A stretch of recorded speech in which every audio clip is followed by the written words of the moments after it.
성경은 길에 대한 이야기입니다. 예수님께서는 스스로를 이렇게 말씀하셨죠. 내가 곧 길이요 라고 말씀하십니다.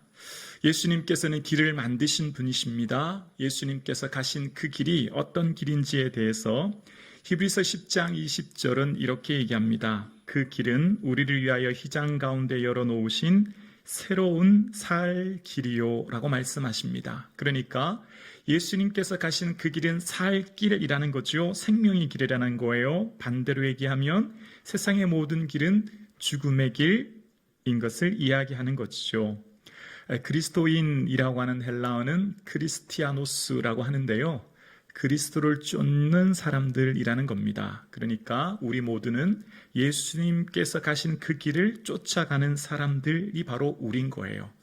성경의 중요한 주제 하나가 바로 길에 대한 이야기입니다. 그러니까 처음 수많은 사람들이 있는데 그 중에 왜 아브라함을 택하셨는지에 대한 이유를 창세기 18장 19절은 그렇게 말씀하십니다. 여호와의 도를 지켜 의와 공도를 행하려고 그를 택하였나니 라고 말씀하세요. 여기서 여호와의 도라고 하는 길도자를 사용하는데요. 원어에서는 데레크라는 뜻입니다. 바로 길이라는 거예요. 그러니까 말씀 따라 걸어가는 그 길을 갈 수 있도록 아브라함을 부르셨고 그 말씀에 순종하는 삶을 살도록 아브라함을 부르셨다는 겁니다. 그래서 말씀 따라 가는 삶에게는 하나님께서 길이 없는 곳에 길을 만들어 주시기도 하세요. 바로 홍해와 같은 막힌 길, 도저히 건널 수 없는 길도 순종하여 나아가 마른 땅으로 건너게 하시고요. 또 말씀에 순종하는 길에 혹시 그들 앞에 무언가 가로막힌다면 그것 또한 무너뜨려 열게 하시죠. 바로 요단강 같은 그리고 여리고와 같은 그들 앞에 무엇이 막혀있든 말씀 따라 순종하는 길은 길이 없는 곳에 길이 되게 하시고 막힌 곳은 허물어뜨려서 건너게 하시는 은혜를 누리게 된 거죠. 그래서 하나님께서는 하나님의 사람들의 모든 관심이 어떤 길을 걸어가느냐가 하나님의 관심입니다. 그래서 이스라엘이 가나안 땅에 들어갔을 때에도 하나님께서 그들이 하나님께서 원하시는 길을 잘 갈 수 있도록 이방 민족을 남겨두셨대요. 그래서 사사기 2장 22절에 보면 나 여호와의 도를 지켜 행하나 아니하나 그들을 시험하려 함이라 라고 말씀하세요. 그러니까 가나안 땅에 왜 이방 민족을 남겨두셨냐면 여호와의 도를 지켜 행하려고 했다는 거예요. 여기서 도가 말씀드렸던 길이거든요.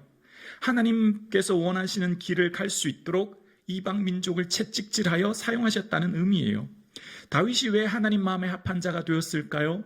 다윗의 평생의 삶의 마지막 고백을 그는 이는 내가 여호와의 도를 지켜 여호와를 떠나지 아니하였고 라고 하는 사무엘하 22장 22절에 자기 인생 전체의 삶의 가치를 여호와의 도, 즉 그 길을 따르는 것에 두었다라고 말씀해서 여호와의 도를 하나님의 말씀의 길을 따랐던 그 길이 하나님 마음에 합했던 삶인 것을 이야기합니다.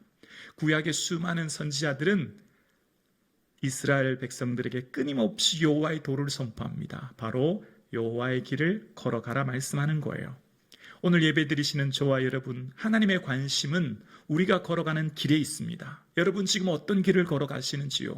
지금 여러분이 걸어가시는 그 길에 내 계획대로 되지 않고 혹은 내 삶에 멈춰지는 것 같은 혹은 내 삶에 이해할 수 없는 문제들을 만난 상황의 길을 맞닥뜨리고 있지는 않으십니까? 그럴 때 오늘 본문을 붙잡고 나아갈 수 있는 은혜가 있기를 주의 이름으로 축원합니다. 인생길은 수천 수만 가지 일로 복잡하게 생각합니다. 모든 사람들은 길이라고 하면 그 길의 의미를 좁게 생각해서 흔히 직업에 두기도 하죠. 그래서 무슨 의료인의 길, 법조인의 길, 종교인의 길 같은 직업을 길로 좁게 설명하기도 합니다. 그러다 보니 이 길이 더 낮고 못한 길, 높고 낮은 길이 있는데요. 사실 우리의 길은 인생 전체가 길인 거지요. 태어나면서부터 죽음에 이르는 인생 전체가 길이라고 할 수 있죠. 그런데 이 길을 하나님께서는 딱 두 가지로만 요약하십니다. 우리가 볼 때는 수많은 길이 있지 않습니까? 근데 하나님께서 우리를 보시는 인생에 대한 길은 예레미야 21장 8절에 보면 이렇게 말씀하세요. 여호와께서 말씀하시기를 보라 내가 너희 앞에 생명의 길과 사망의 길을 두었노라 라고 말씀하세요. 그러니까 하나님께서 인생을 보시는 길은 매우 단순합니다. 딱 두 가지밖에 없는 거예요. 어떤 사람의 길은 생명을 향해 달려가고 있고 어떤 사람의 길은 사망을 향해 가고 있다라고 말씀하시는 거지요. 우리가 걸어가는 이 모든 길은 반드시 종점이 있지요. 마지막 종착지가 있습니다. 그 종착지에 이르렀을 때에 우리의 길이 바른 생명의 길인지 그릇된 사망의 길인지를 비로소 그때야 깨닫게 되지요. 그래서 잠언 14장 12절에 보면 어떤 길은 사람의 보기에 바르나 필경 사망의 길이니라 라고 얘기합니다. 모든 사람들이 자신의 걸어가는 길이 다 바르다고 생각하지 않습니까? 자신이 걸어가는 길이 가장 올바르다고 생각하지 않습니까? 자신이 걸어가는 길이 생명의 길이고 진리의 길이라고 생각하며 걸어가지 않습니까? 그런데 주님께서는 어떤 사람의 길은 사람의 보기에, 그들 스스로 보기에 바르지만 필경 사망의 길이라고 말씀하십니다. 이 구절이 얼마나 중요한지요. 잠언의 두 번의 연거푸가 거쳐서 똑같은 본문을 또 말씀하세요. 16장 25절, 14장 12절 두 번에 걸쳐서 말씀하십니다. 그만큼 중요하기 때문이에요. 그러니까 모든 사람들은 각자 스스로 바른 길, 옳은 길, 정의의 길을 간다고 하지만 그렇지 않다는 겁니다. 하나님 보시기에 바른 길을 가는 사람은, 생명의 길 가는 사람인 따로 있다라고 말씀하시는 거죠. 오늘 본문은 지난 시간 바울이 예루살렘에서 암살자들의 위협 가운데 있을 때에 로마 군인의 호의를 받고 이제 100km가 넘는 이 해변 도시 가이사라까지 오게 된 내용이에요. 그런데 이곳에까지 왔는데 대제사장과 종교 지도자들이 이제 변호사 도들로를 대동해서 이제 총독 앞에서 재판하는 내용이 오늘의 본문의 내용입니다. 변호사 도들로는 3절에서 9절까지 온갖 가식과 아청으로 총독을 높인 다음에 바울에 대한 제목을 이야기합니다. 전염병 같은 자, 유대인을 소유케 하는 자, 유대인 이단의 우두머리, 성전을 더럽힌 자라고 고발해요. 그때 바울은 스스로를 변호합니다. 10절에서 21절까지 본인은 오순절날 절기를 지키기 위해 올라갔고 머무른 기간은 12주, 그러니까 약 12일, 그러니까 2주밖에 되지 않았다는 거예요. 근데 그 짧은 시간 안에 내가 어떻게 폭동을 일으킬 수 있었냐? 나는 예루살렘에 흉년이 들어 구제 헌금을 가지고 도와주려고 왔고 또 오순절 정기에 맞춰서 성전에서 정결 예식을 행했는데 아시아에서 온 어떤 사람들이 나를 오해해서 모함해서 고발해서 내가 이렇게 되었다라고 이야기하고 그 얘기를 다 들은 총독 벨릭스는 천부장이 올 때까지 이 재판을 연기하겠다라고 하는 것이 오늘의 본문의 내용이에요. 자, 그런데 오늘 본문에 보면 로마 총독 벨릭스가 길에 대해서 이야기합니다. 바로 22절이에요. 22절 오늘 읽었던 본문인데요. 벨릭스가 이 도에 관한 것을 더 자세히 아는 고로라고 얘기해요. 여기서 도라고 하는 호도스는 길을 얘기하는 거거든요. 우리말로는 한자로 길도자를 썼지만 언어상에는 이제 호도스라는 단어를 쓴 거예요. 그러니까 총독 벨릭스는 예수의 길에 대해서 알고 있는 사람이다 라고 이야기합니다. 그래서 이전에 바울도 이제 자신을 향해 변호할 때 14절에 보면 또 길에 대한 이야기를 하는데 14절에 보면 그러나 이것을 당신께 고백하리이다. 나는 그들이 이단이라 하는 도를 따라 조상의 하나님을 섬기고 율법과 선지자들의 기록된 것을 다 믿으며 라고 얘기해요. 그러니까 바울도 여기서 이단의 도, 길을 얘기하고 있죠. 사람들이 나를 향해 이단의 길을 쫓아간다고 하지만 나는 말씀 따라 믿으며 살아왔다라고 하는 것을 변호하는 겁니다. 자, 그러니까 오늘 본문을 가만히 묵상하면 사도 바울은 이 길을 걷는 자입니다. 바로 예수님이 가신 그 길을 걷는 자가 바울이고 반면 로마 총독 벨릭스는 예수님이 가신 그 길에 대해서 알고 있는 사람입니다. 그러니까 총독 벨릭스는 예수님에 대한 길에 대해서 알고 있을 뿐이지 실제 몸으로는 화려한 황제의 길을 추종하며 사는 자가 총독 벨릭스입니다. 강대국 로마의 권력과 부를 얻고 누리며 살아가는 황제의 길을 따라가는 사람이 바로 총독 벨릭스였어요. 반면 사도 바울은 예수님께서 그 가신 길을 걸어가는 외형적으로 볼 때는 죄수의 신분이었고요. 나이 많은 늙은이로 가진 것 없는 가난한 노인에 불과합니다. 그러나 그가 걸어가는 이 예수님이 걸어가신 이 길을 그는 걸어가는 자였고 이 길이 바로 생명의 길이었던 거죠. 사도 바울은 지금 자신이 걸어가는 이 길을 총독 앞에서 선포한 거예요. 오늘 함께 예배드리시는 사랑하는 성도님, 여러분은 예수님이 말씀하신 그 길을 아는 자이십니까? 아니면 예수님이 걸어가신 그 길을 직접 걸어가는 자이십니까? 세상 많은 사람들이 예수님이 가신 그 길을 알고 있지만 실제로 따라 걸어가기는 어려워합니다. 왜냐하면 예수님께서 걸어가신 그 길은 매우 험한 길이거든요. 그래서 예수님은 마태복음 7장 14절에 길이 협착하여 찾는 자가 적다라고 말씀하세요. 그러니까 예수님이 가신 그 길은 협착, 원어의 뜻은 험하다는 의미인데요. 예수님 가신 그 길은 험해서 찾아오는 사람이 별로 없대요. 다 넓은 길, 화려한 길, 사람들의 인정받는 길을 가지 예수님 가신 그 길은 좁은 길, 가시밭길, 고난의 길이라 사람들이 별로 가기를 원치 않는다는 겁니다. 오늘 함께 예배드리시는 사랑하는 성도님, 예수님께서 걸어가신 그 길이 생명의 길이요, 그 길이 비록 고난의 길이요, 어려운 문제가 있을지라도 이 길을 놓치지 않고 걸어갈 수 있기를 주님의 이름으로 축복합니다. 아멘. 총독 벨릭스는 이 도에 관하여 자세히 아는 사람이었어요. 머리로는 충분히 알아요. 그런데 벨릭스가 볼 때 그 길은 어리석은 길이었고요, 그 길은 무지하고 미련한 길이었어요. 왜 그럴까요? 십자가의 도가 멸망하는 자들에게는 미련한 것이라고 말합니다. 주님 가신 그 길은 세상 사람들이 볼 때 미련하게 보여요. 어리석게 보여요. 그러나 구원을 얻는 우리에게는 하나님의 능력입니다. 이 길이 진리의 길이기 때문에 그렇습니다.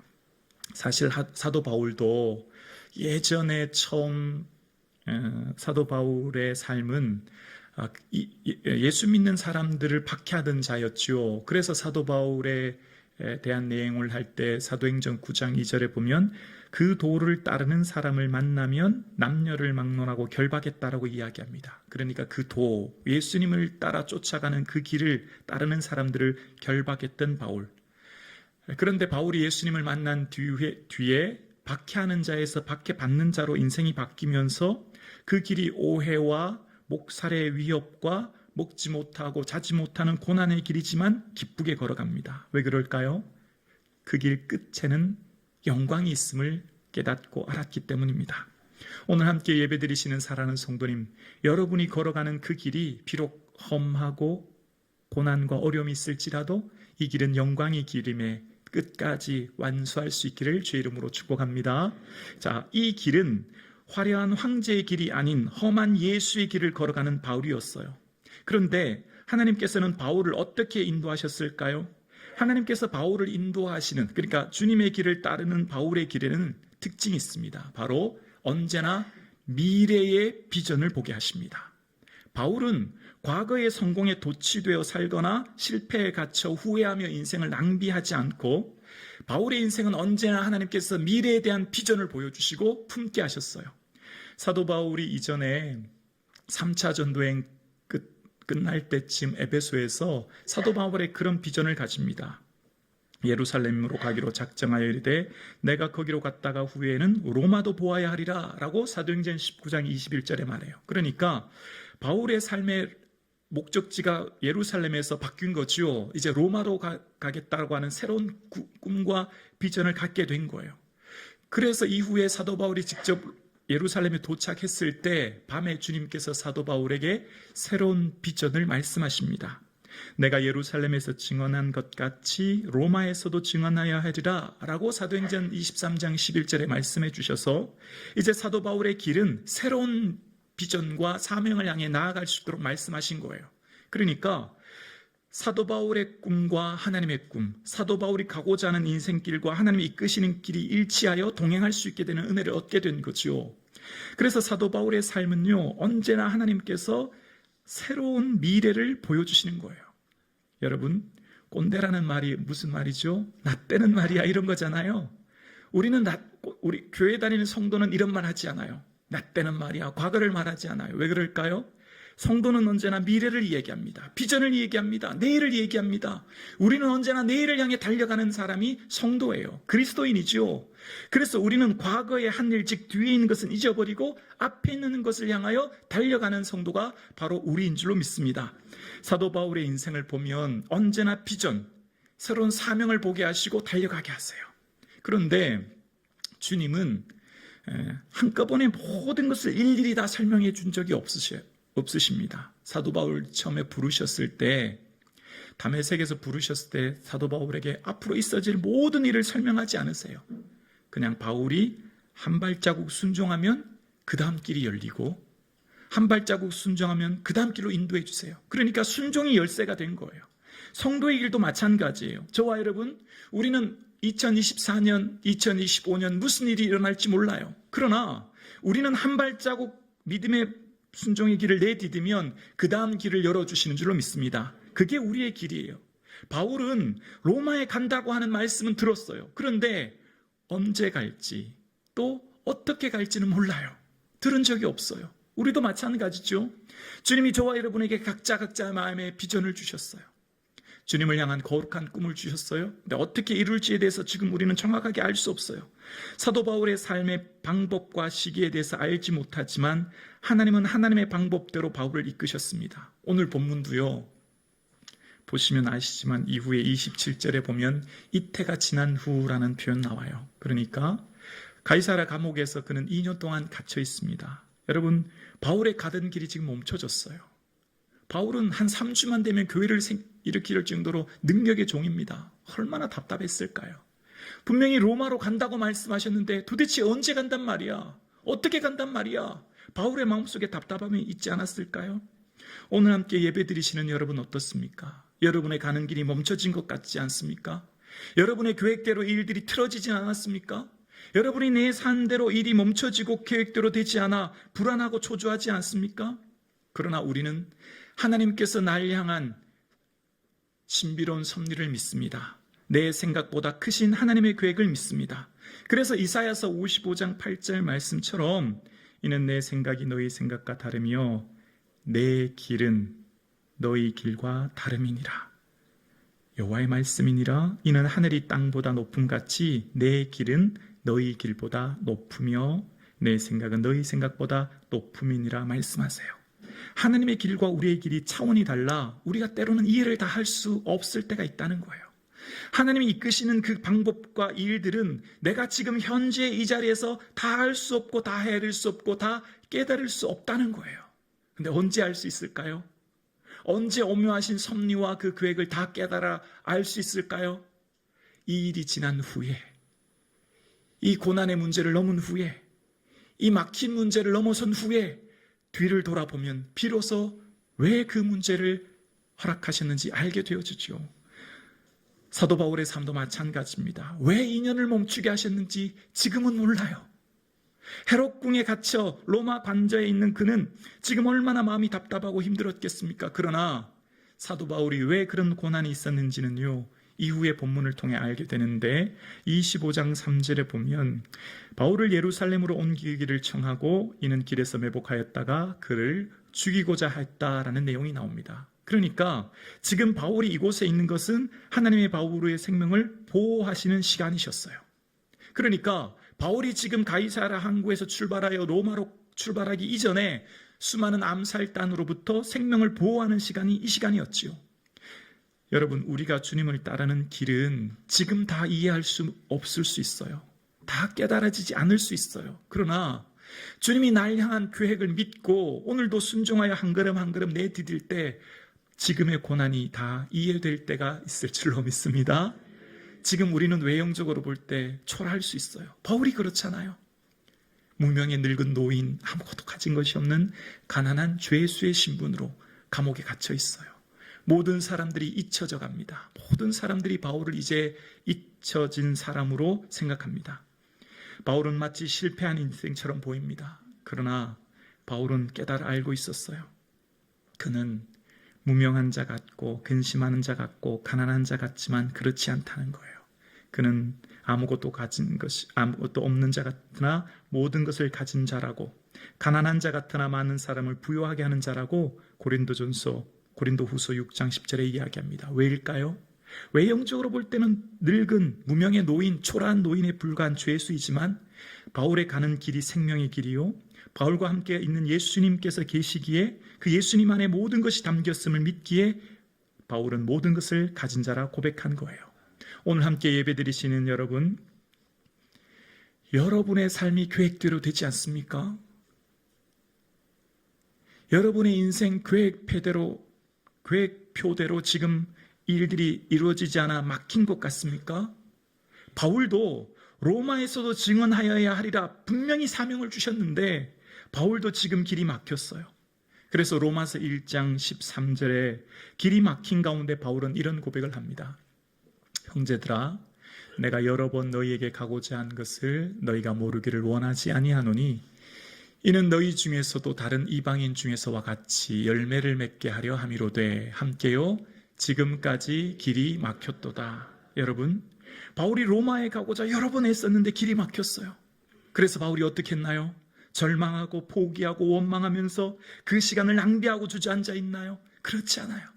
분명히 이곳에는 하나님의 선하신 계획이 있을 거라 생각하고 그 뜻을 이루기 위해 추구하고 방법을 찾지요. 그러던 중에 그는 대필사 더디오를 불러서 쓴 것이 로마서예요. 바로 막힌 길 가운데 궁여직책으로 탄생한 것이 로마서예요. 바울의 길이 막히지 않았다면 오늘날 로마서가 잉태할 수 없었을 거예요. 로마서가 없는 신약 성경은 상상할 수도 없습니다. 로마서는 많은 사람들, 기독교 역사의 물줄기를 바꾸었던 내용이 로마서예요. 로마서는 하나님께서 숨겨놓으신 성도들의 비밀 병기였어요. 그래서 교회사의 중요한 흐름 때마다 어거스틴, 마틴 루터, 존 웨슬리 같은 사람들은 로마서의 말씀으로 회심하여 교회 역사의 물줄기를 바꾸었습니다. 이 로마서가 어떻게 잉태했다고요? 길이 막혔어요.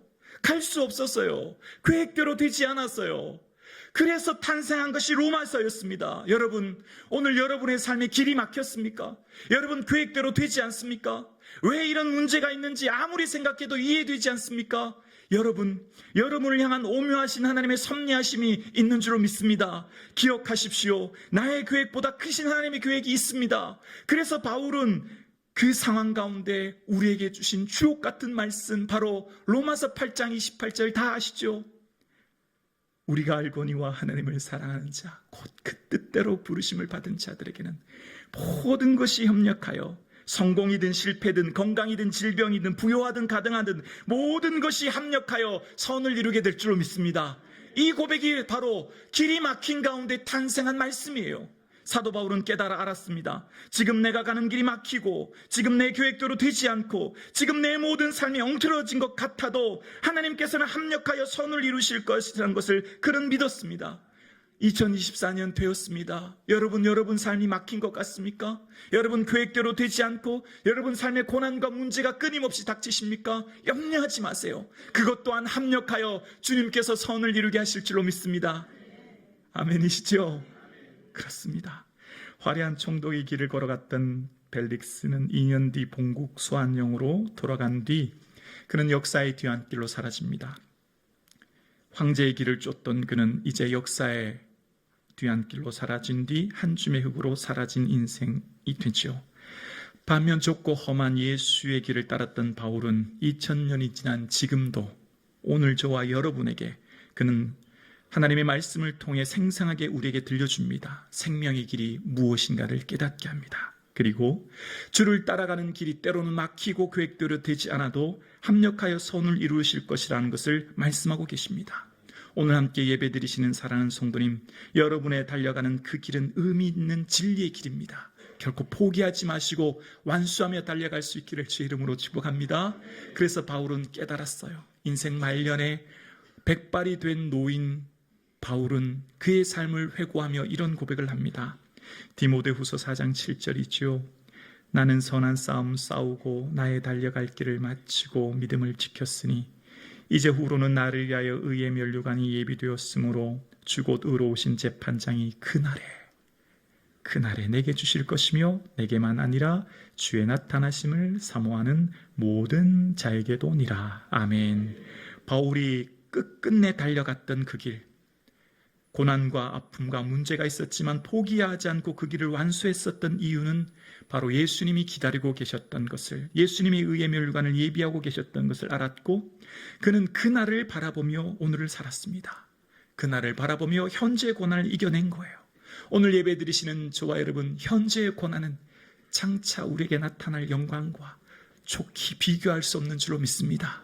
그날을 바라보며 그날의 영광을 사모하며 오늘도 힘차게 달려갈 수 있는 저와 여러분 되기를 주의 이름으로 축복합니다.